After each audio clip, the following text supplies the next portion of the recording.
बहुत ऊंचा उड़ने लगा था भैया ये। माँ ने इस बेचारी पक्षी के पंख ही बांध दिए।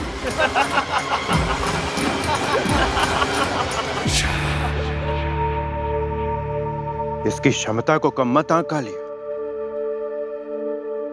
ये चाहे तो बहुत कुछ कर सकता है, किंतु अपनी माता के प्रति प्रेम में विवश है। देख कैसे घुटनों के बल बैठा है।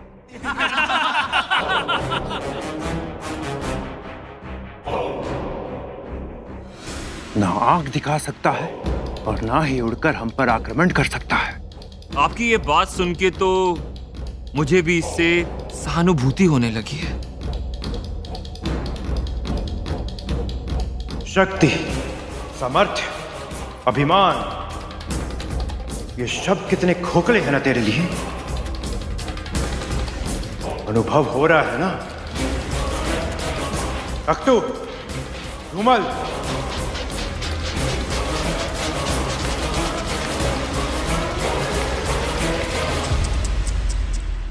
सूर्य देवता क्रोध में है। ऐसे तो तू बैठे बैठे सूख जाएगा गरुड़। हाँ, चला जा, जल पी ले। आजा ना। सोच क्या रहा है? भूखा प्यासा प्राण थोड़ी ना त्यागेगा। तक तू जल पिला इसे। अरे कहीं कुछ उल्टा सीधा हो गया तुझे तो हम छोटी माँ को क्या उत्तर देंगे गरुड़? सौतेला ही सही, लेकिन है तो तू हमारा भाई ना। चल, तू नहीं आ रहा है तो मैं ही आ जाता हूं तेरे पास। प्यारा भाई जो है तू हमारा। ले, चल पी ले गरुड़।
आज तो आनंद ही आ गया माँ। क्या पाठ पढ़ाया है आपने उस गरुड़ को। हाँ तक तू दिन रात माँ माँ करने वाला और बकरे की भांति मैं कर रहा होगा।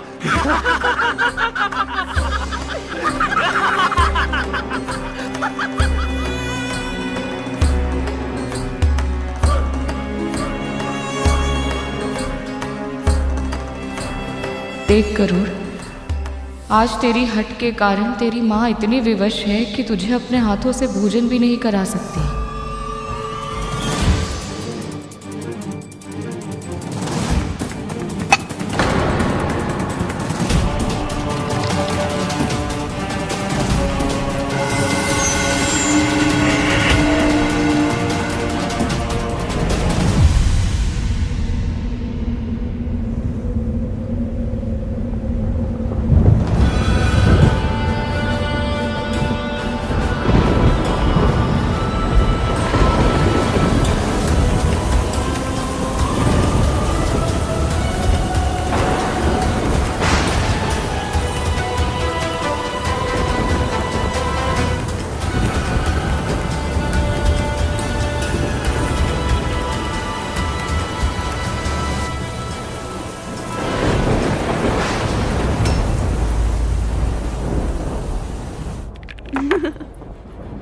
महारानी, उसे क्षमा कर दीजिए। वो अपना भला बुरा नहीं समझता। मैं समझाऊंगी उसे। जा यहाँ से। कीड़ा में क्रंदन कर रही है। अब शगुनी कहीं की।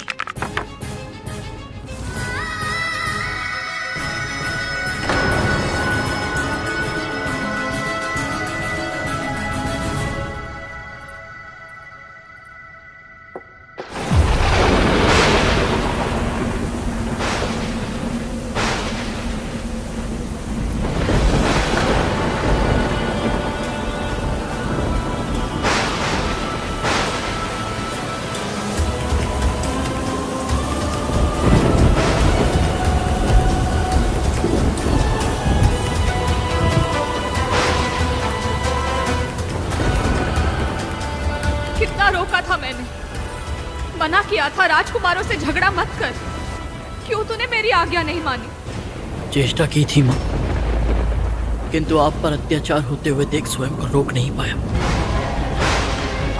मैं उन्हें पाठ पढ़ाना चाहता था ताकि वो फिर कभी ऐसा दुस्साहस करने का प्रयत्न भी ना कर पाए। किंतु परिणाम क्या हुआ गरुड़? दंड तो तुझे ही मिला ना।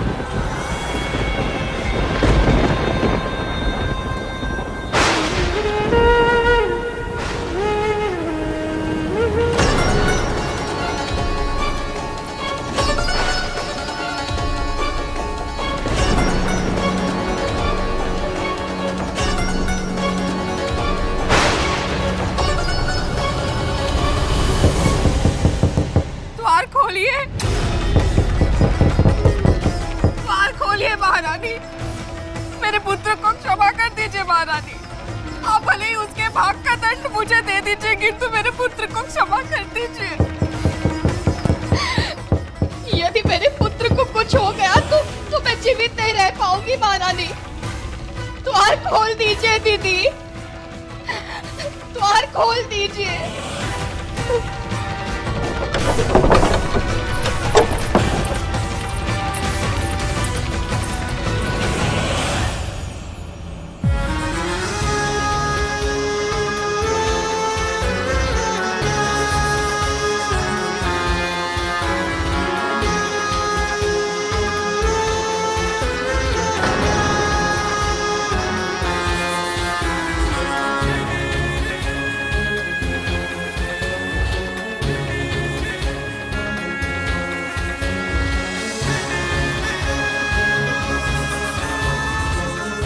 जब नेत्रों में ग्लानि का बोझ हो तो दृष्टि नीचे हो ही जाती है।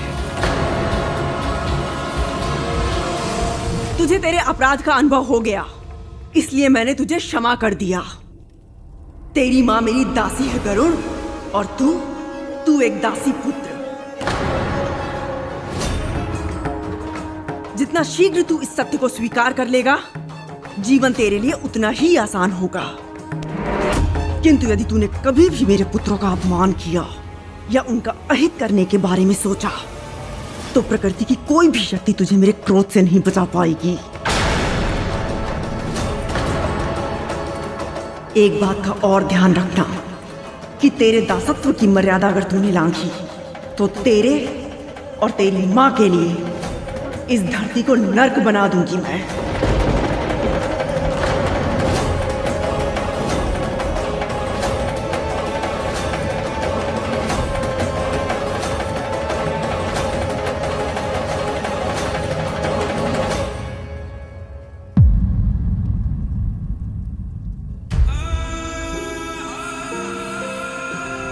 गरुड़,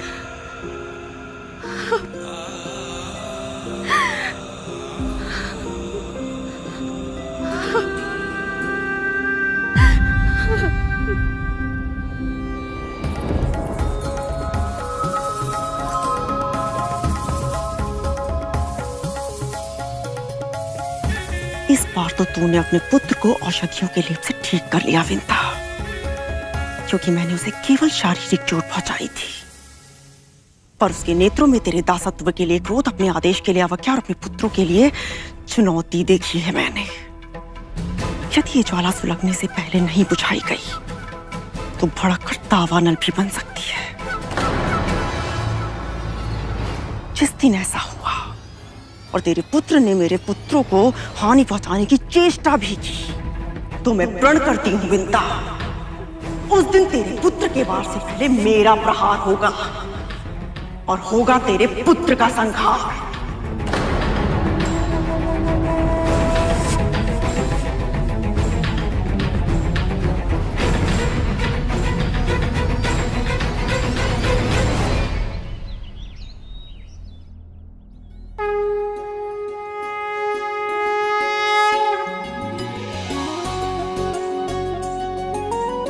कराग्रे वस्ते लक्ष्मी कर्मथे सरस्वती कर्मूले तु गोविंद प्रभाते कर दर्शनम।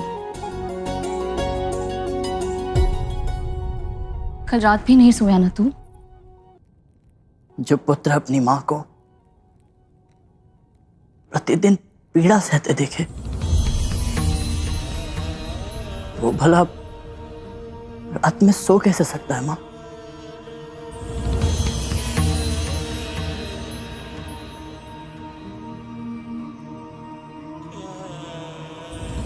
वो महारानी और आप सेविका।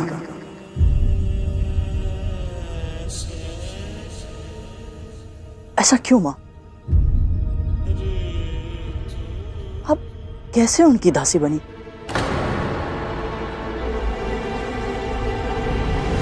जीवन में कुछ भी अकारण नहीं होता गरुड़। सुख दुख, हानि लाभ, यश अपयश, हमारे साथ जो होता है हमारे अपने ही कर्मों का फल होता है। मैं नहीं मानता माँ। गंगा के समान निर्मल है आप, हिमालय की हिम चोटियों जैसा श्वेत शुद्ध हृदय है आपका। आप जैसी पवित्र आत्मा ऐसा कोई कार्य नहीं कर सकती कि उसे ऐसा श्रापित जीवन जीना पड़े। ये अवश्य ही उस कठोर हृदय महारानी ने आपको किसी तरह विवश कर। तेरी बड़ी माँ है वो, मेरी बहन है। उनके बारे में इतने कड़े वचन मत कह गरुड़। इतनी भी बुरी नहीं है वो। वर्षों बीत गए किंतु अब भी कल की ही बात लगती है। संसार में सबसे अधिक स्नेह मुझसे ही करती थी वो। तो फिर अब क्या हो गया माँ? आपके प्रति उनका व्यवहार कैसे बदल गया? वो ये कैसे भूल गई कि आप उनकी बहन है और सम्मान के साथ जीने का अधिकार आपको भी है? माँ आप दासी कैसे बन गई? मकड़ी का जाल देखा है तूने? कुछ प्रश्न बिल्कुल वैसे ही होते हैं। उत्तर पाने की चाह में जितनी दूर जाएगा उतना ही उलझता चला जाएगा। मेरे अतीत को जानने में जीवन नष्ट मत कर, अपने भविष्य की पहली सुलझा। किंतु माँ आप हाँ, इस समय हम पराधीन हैं, किंतु सदैव स्मरण रखना कि तेरी वर्तमान परिस्थिति ये निर्धारित नहीं करती कि तू कितनी ऊंची उड़ान भर सकता है। ये केवल इस बात का सूचक है कि तुझे अपनी यात्रा प्रारंभ कैसे करनी है, कहां से करनी है। मेरा कहा मान गरुड़, अपना जीवन भगवान विष्णु को समर्पित कर। और आपकी बात को काटने के लिए क्षमा चाहता हूँ माँ।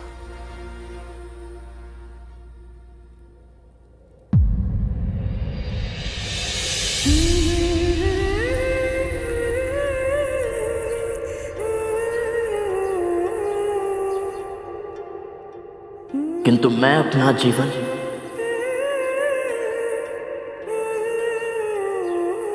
आपको समर्पित कर चुका हूं।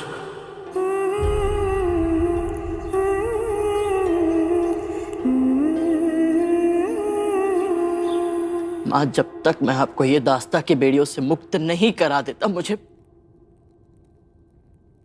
शांति नहीं मिलेगी।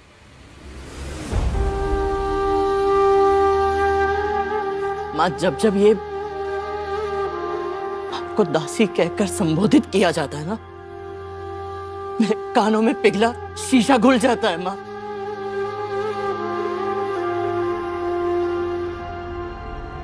पर अब बहुत हो चुका, मां। आपको भी अब महारानी कहलाने का अधिकार मिलना चाहिए। और मैं बस कर गरुड़, बस कर दे अब। मैंने स्वयं कद्रू दीदी की सेविका होना स्वीकार किया है, केवल वचन से ही नहीं, कर्म से भी।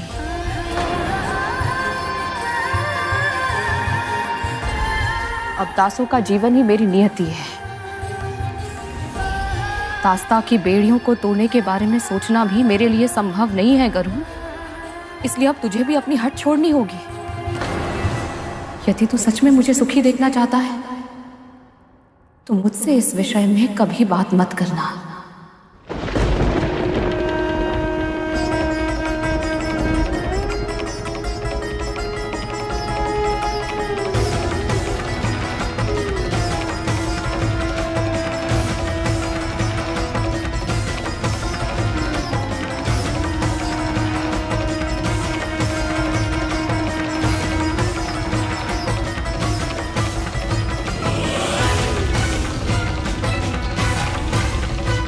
क्या है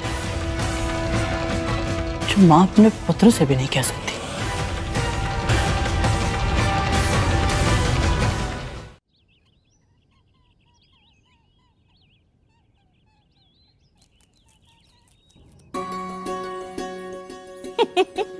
अरे अरे हाँ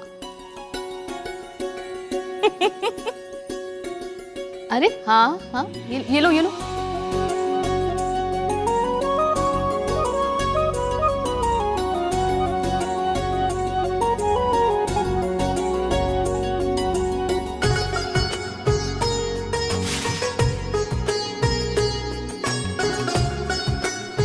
आश्चर्य है माँ,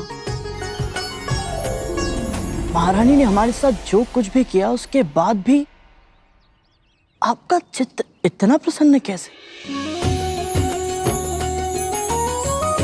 चित्त चंचल होता है गरुड़, अपनी वर्तमान परिस्थिति से कभी संतुष्ट नहीं होता। सदैव इसी सोच में व्याकुल रहता है कि कब हमारे दिन बदलेंगे, कब हमारा भाग्य जागेगा। किंतु हमें बड़ी प्रसन्नताओं की प्रतीक्षा में ऐसी छोटी छोटी प्रसन्नताओं को अनदेखा नहीं करना चाहिए। अद्भुत, आप अद्भुत है माँ। तन को कितनी भी पीड़ा मिले ना, आपका मन भटकता है ना मस्तिष्क विचलित होता है। माँ मुझे आप जैसा बनना है।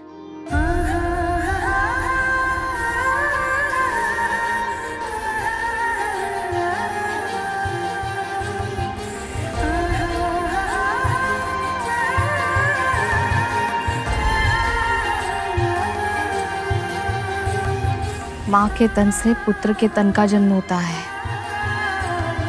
किंतु माँ के संस्कारों से पुत्र का व्यक्तित्व जन्म लेता है।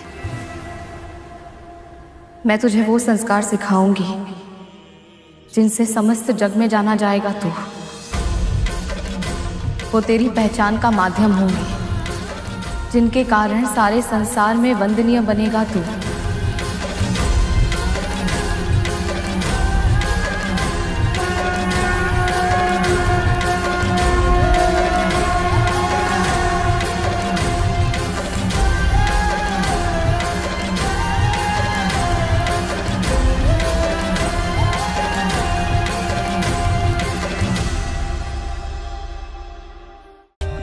For more updates, subscribe to our channel, click the show links and enjoy watching the videos.